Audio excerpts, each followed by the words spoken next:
Hi, and let's see how to rename files using, in this case, File Manager and Commander Pro that you can download at oncommander.com.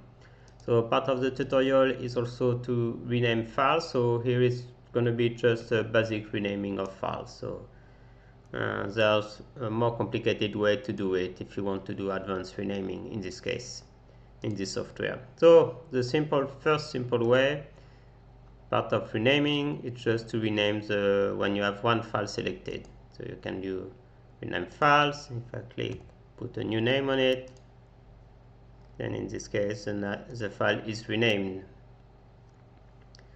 What you can also do is rename multiple files. So you can select multiple files, go there, change, and or hit Ctrl R, or click here on rename multiple files.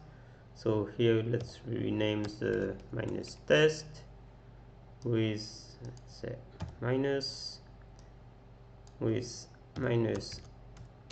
-hello minus, and you see now this is the rename to, so it's not yet applied, but you can already see the files that are applied. So I can select them. If I want to select more, I can select more, and then you'll see things like this.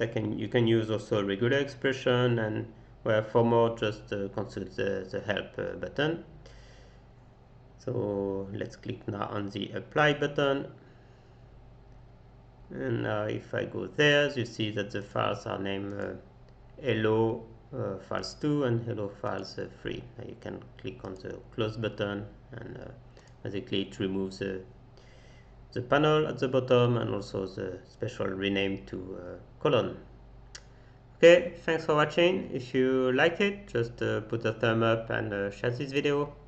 Bye.